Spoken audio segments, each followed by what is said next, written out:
Hello ફૂડી friends, કૃષ્ણાકા kitchen ખજાનામાં તમારું સ્વાગત છે. આજે આપણે બનાવીશું મંચુરિયન અને એ પણ વિધાઉટ અનિયન એન્ડ ગાર્લિક. તો ચલો ફટાફટ એની રેસીપી જોઈ લઈએ. જો તમને મારા વિડીયોઝ પસંદ આવતા હોય તો લાઈક કરો, શેર કરો અને સબસ્ક્રાઈબ કરો. મંચુરિયન બનાવવા માટે સૌથી પહેલાં મેં અહીંયા કોબીજ લઈ લીધી છે. હવે આપણે એને કટ કરી લઈશું.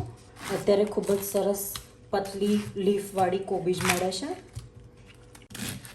કેબેજના આવી રીતના રેન્ડમલી મોટા મોટા જ ટુકડા કરવાના છે. કોબીજના ટુકડા થઈને રેડી છે. હવે આપણે એને ચોપ કરી લઈશું. કેબેજ ચોપ થઈને રેડી છે. હવે એક બાઉલમાં ટ્રાન્સફર કરી લઈશું.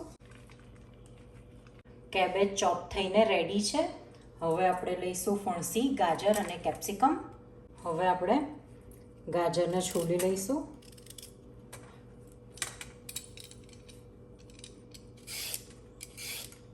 વેજીસ આપણા રેડી છે. હવે આપણે એને કટ કરીશું. ગાજરના કકડા રેડી છે.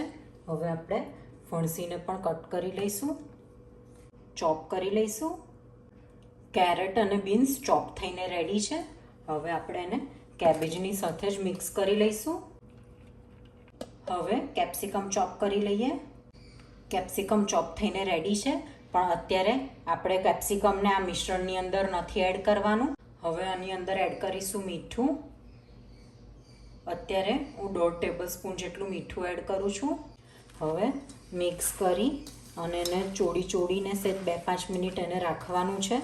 આવું કરવાથી એનું ખૂબ જ સરસ એવું પાણી નીકળી જશે. હવે આપણે એને ઢાંકીને 5 મિનિટ સુધીને રહેવા દઈશું. 5 મિનિટ થઈ ગઈ છે. હવે વેજીટેબલ્સને આપણે પહેલાં આવી રીતના હાથેથી થોડુંક સ્મેશ કરી દઈશું. હવે આપણે આ વેજીમાંથી એનું જે પાણી છે એ બધું એક બીજા બાઉલમાં લઈ લઈશું. આવી રીતના દબાવીને એનું પાણી બહાર કાઢવાનું છે. ખૂબ જ સારા પ્રમાણમાં વેજીસમાંથી પાણી કાઢી લીધું છે. આ પ્રોસેસ ખૂબ જ જરૂરી છે. જો આપણે પાણી આવી રીતના ના કાઢીએ તો વેજીસની અંદર આપણે મેંદો અને કોર્નફ્લોર સારા એવા પ્રમાણમાં એડ કરવો પડે છે, જેથી ઘણી વખત વચ્ચેથી જે મંચુરિયન હોય છે એ આપણને કાચું લાગે છે અથવા તો એકદમ ચૂઈ થઈ જાય છે. તમે આ પ્રોસેસ કરશો તો એકદમ ક્રિસ્પી અને ખૂબ જ સોફ્ટ એવા મંચુરિયન રેડી થશે. હવે આ જે આપણું પાણી જે નીકળી ગયું છે એને આપણે સૂપની અંદર પણ યુઝ કરી શકીએ છીએ, અથવા તો તમે મંચુરિયન જો ગ્રેવીવાળા કરતા હોય તો એમાં પાણીની જગ્યાએ આ વેજી પાણી તમે યુઝ કરી શકો છો.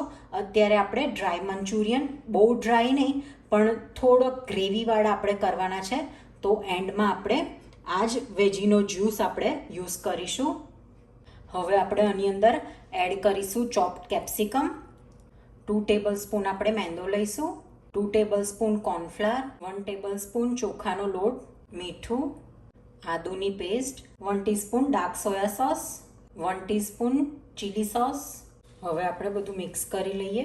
જો તમારી પાસે ગ્રીન ચીલી સોસ ના હોય તો જે રેગ્યુલર ગ્રીન ચીલી આવે છે એની અંદર 1/2 ટીસ્પૂન જેટલું વિનેગર એડ કરી અને તમે એની પેસ્ટ બનાવી શકો છો. એ પણ ખૂબ જ સરસ ફ્લેવર આપશે. હવે આપણે પ્રોપર મિક્સ કરી દઈશું. જો જરૂર જણાય તો વચ્ચે મેંદો અથવા તો કોર્નફ્લોર 1 ટીસ્પૂન જેટલું આપણે એડ કરીને ફરીથી મિક્સ કરીશું. મિક્સર આપણું સરસ મિક્સ થઈ ગયું છે. વચ્ચે મેં 2 ટેબલસ્પૂન જેટલો કોર્નફ્લોર એડ કર્યો હતો.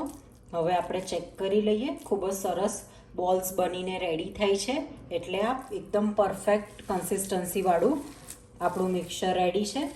હવે આપણે એના મીડિયમ સાઇઝના બોલ્સ બનાવી દઈશું. મંચુરિયનના બોલ્સ બનીને રેડી છે. હવે આપણે એને ડીપ ફ્રાય કરી દઈશું.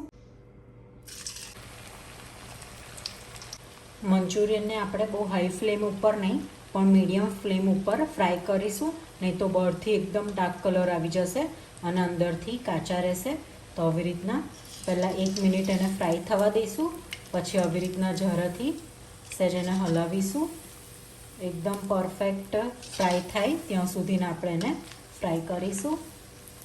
સરસ એવો ગોલ્ડન બ્રાઉન કલર આવી ગયો છે. હવે કાઢી લઈશું. મંચુરિયન આપણા ફ્રાય થઈને રેડી છે. હવે આપણે એની ગ્રેવી કરીશું. જે વોકની અંદર આપણે મંચુરિયન ફ્રાય કરેલા છે એમાં 2 જ ટેબલ સ્પૂન તેલ બાકી રાખી અને બીજું તેલ કાઢી લીધું છે. હવે આવી રીતના ધુમાડા નીકળે એવું તેલ ગરમ કરવાનું છે. હવે એની અંદર ડાઈસ કરેલા કેબેજ અને કેપ્સિકમ આપણે એડ કરીશું. આદુની પેસ્ટ લઈશું. મંચુરિયનની અંદર અને કોઈ પણ ચાઇનીઝની અંદર આદુની એકદમ પ્રોમિનન્ટ ફ્લેવર હોય છે. હવે એડ કરીશું સોલ્ટ. એને મિક્સ કરી લઈશું. આપણે કેબેજ અને કેપ્સિકમને ખાલી ક્રન્ચી રહે એ રીતના જ આપણે એને શેકવાના છે, પ્રોપર એને ચડવા દેવાના નથી. હવે મેં જે વેજીટેબલનું પાણી કાઢ્યું હતું એની અંદર 2.5 ટેબલ સ્પૂન કોર્નફ્લોર એડ કરીને સ્લરી બનાવી છે એ એડ કરીશું. 1 ટીસ્પૂન જેટલો આપણે ડાર્ક સોયા સોસ લઈશું. 1 ટીસ્પૂન જેટલો આપણે ગ્રીન ચીલી સોસ, 1/2 ટીસ્પૂન જેટલો આપણે વિનેગર એડ કરીશું. ઓપ્શનલ છે. હવે આપણે મિક્સ કરીને કોર્નફ્લોરને પ્રોપર એને ચડવા દઈશું. હવે આપણે અંદર એડ કરીશું કેચઅપ 1 ટેબલ સ્પૂન જેટલો. જો તમે કેચઅપ ના એડ કરવો હોય તો તમે 1/2 ટેબલ સ્પૂન જેટલી ખાંડ પણ એડ કરી શકો છો. હવે એડ કરીશ 1/2 ટીસ્પૂન જેટલું કાશ્મીરી લાલ મરચું. એનાથી ખૂબ જ સરસ કલર આવશે. હવે આપણે અંદર મરી પાવડર એડ કરીશું. લગભગ 1/2 ટીસ્પૂન જેટલો મરી પાવડર અંદર લઈ લઈશું. ગ્રેવી આપણી રેડી છે. હવે અંદર ફ્રાઈડ મંચુરિયન એડ કરીશું. મિક્સ કરી લઈએ. હવે લાસ્ટલી આપણે ધાણાની પાછળની જે ડંડી આવે છે એ એડ કરી દઈશું. ખૂબ જ એની મસ્ત ફ્લેવર આવે છે. મિક્સ કરી લઈએ. હવે આપણે એને સર્વિંગ બોલમાં કાઢી લઈશું.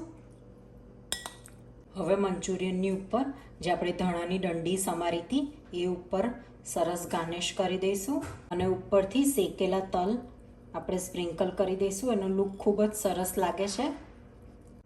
તો રેડી છે નાના મોટા દરેકને ભાવે એવા મંચુરિયન જે મેં વિધાઉટ અનિયન અને ગાર્લિક પ્રિપેર કરેલા છે. તો મંચુરિયન તમારા ઘરે બનાવો, ખાઓ, ખિલાઓ ઓર ખુશ રહો.